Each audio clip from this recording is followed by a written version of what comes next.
अन्या की आंखें खुली। तेज रोशनी धुंध से आर पार हो रही थी। वो कहां थी?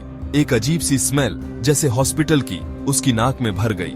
उसका सर दर्द से फटा जा रहा था। एक आदमी उसके बगल में बैठा था। चेहरे पर चिंता साफ दिख रही थी। ऋषभ, वो बड़ी मुश्किल से बोली। उसका गला सूखा हुआ था।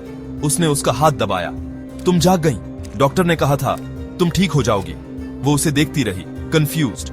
क्या हुआ? तुम्हारा एक्सीडेंट हो गया था डार्लिंग, कार क्रैश, याद नहीं आ रहा? उसने डरते हुए अपना सर हिलाया। पिछला 1 महीना बिल्कुल ब्लैंक था, जैसे कुछ हुआ ही ना हो। कुछ दिन बाद उसे हॉस्पिटल से डिस्चार्ज कर दिया गया।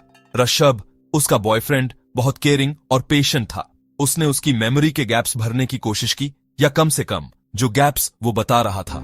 उसने उसे उनकी लाइफ, उनके प्यार, उनके ड्रीम्स के बारे में बताया, लेकिन कुछ तो गड़बड़ लग रहा था। एक बेचैनी जो उसे समझ नहीं आ रही थी। बुरे सपने धीरे धीरे शुरू हुए, जैसे कोई होश के किनारे पर फुसफुसा रहा हो। फिर वो बढ़ने लगे, साफ और डरावने। एक घना अंधेरा जंगल, एक सुनसान सी झोपड़ी, खून और एक शीशा जो एक भयानक सच दिखा रहा था। अन्या ठंडे पसीने में जाग जाती, उसकी धड़कनें तेज हो जाती। ऋषभ उसे दिलासा देता, कहता कि यह सिर्फ एक सपना था, लेकिन वो तस्वीरें उसके दिमाग में रह जाती, उसके जागते हुए समय में भी रिश्ती रहती। डर साफ महसूस हो रहा था, दम घोंट रहा था। कुछ बहुत गड़बड़ था। दिन में उसे पेंटिंग में सुकून मिलता था। यह उसके अंदर के तूफान को जाहिर करने का एक तरीका था, लेकिन हर बार जब वह ब्रश उठाती, कैनवास पर वही दृश्य उभरता, जंगल, झोपड़ी, खून और शीशा। ऐसा लगता था जैसे उसका अवचेतन मन उसे कुछ बताने की जिद कर रहा हो। किसी अनदेखी ताकत से मजबूर अन्या अपने आर्ट में और डूब गई। ब्रश का हर स्ट्रोक उस नाइटमेयर को और ज्यादा असली बना रहा था, बिल्कुल साफ साफ। अब उसकी पेंटिंग का कैबिन बस उसकी कल्पना नहीं था, वो असली लग रहा था, जैसे उसे छुआ जा सके। और वो खून, गहरे लकड़ी पर चटक लाल रंग उसकी रूह कंपा देता था। एक दिन पेंट करते हुए उसे कुछ अजीब सा दिखा। उसकी पेंटिंग के मिरर में एक आकृति दिख रही थी, एक औरत, लेकिन उसका चेहरा साये में छुपा हुआ था, धुंधला सा, और उसके हाथ पर एक गहरा घाव का निशान था, बिल्कुल साफ दिख रहा था, डरावना सा। अन्या के अंदर डर की एक लहर दौड़ गई। उसके हाथ पर तो कोई निशान नहीं था क्या? उसके सीने में घबराहट बढ़ने लगी, जैसे उसे निगल ही जाएगी। उसे सच पता लगाना ही था। उसे यह जानना जरूरी था कि उसके सपनों का मतलब क्या है, लेकिन कैसे? एकदम से उसे समझ आ गया। सपनों वाला कैबिन जाना पहचाना सा लगा, जैसे वो जगह वो जानती हो। उसने ढूंढने का फैसला किया। उस डरावनी जगह की पेंटिंग लेकर वो पास वाले जंगल में निकल पड़ी। घंटों बाद वो वहां पहुंच गई। कैबिन वैसा ही था जैसे उसने पेंट किया था, एकदम खामोश। डर लग रहा था, पर वो आगे बढ़ी। अब पीछे मुड़ना का कोई मतलब नहीं था। कींच की आवाज के साथ दरवाजा खुला। अंदर धूल ही धूल थी।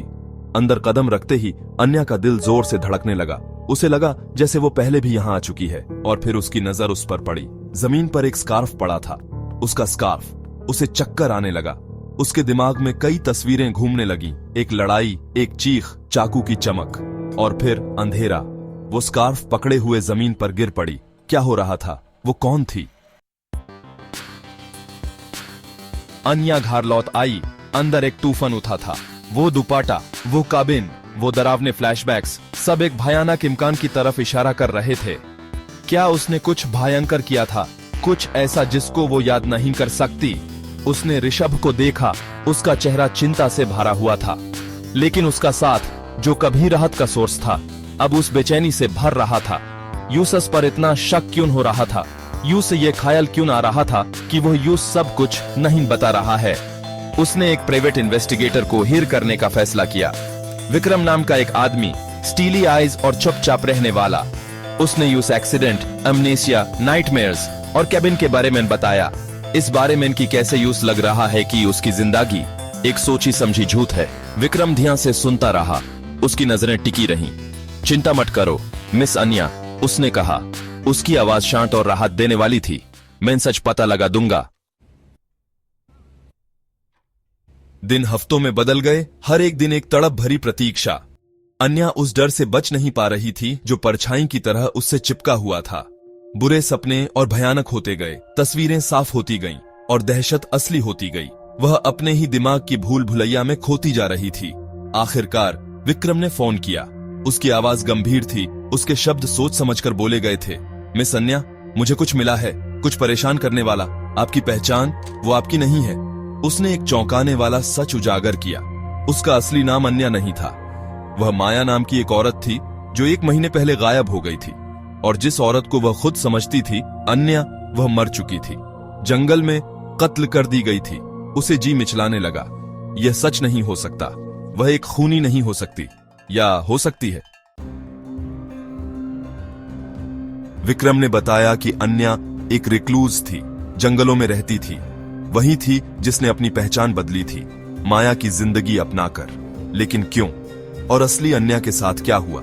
पहेली के टुकड़े अपनी जगह आ रहे थे, एक भयानक तस्वीर बना रहे थे।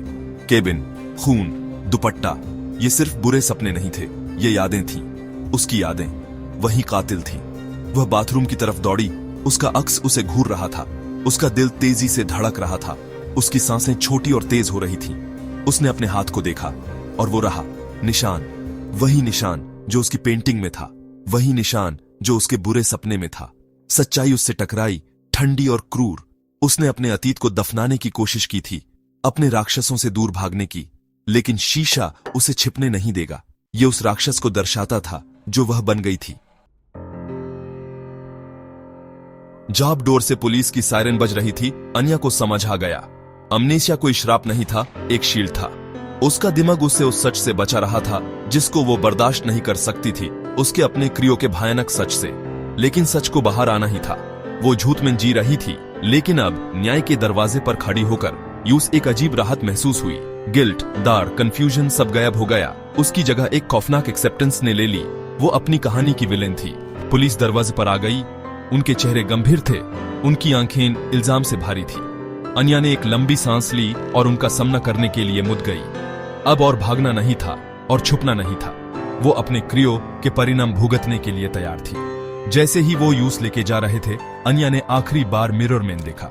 इस बार उसने अपने रिफ्लेक्शन से नजार नहीं चुराए। उसने अपने अंदर के अंधेरे को स्वीकार किया, उस राक्षस को जिसको वो दबाने की कोशिश कर रही थी। मिरर ने यूं सच दिखाया था, एक सच जिसको वो अब और नजरअंदाज नहीं कर सकती थी। अंत में अन्या या फिर माया को एक खौफनाक सच्चाई पता चली।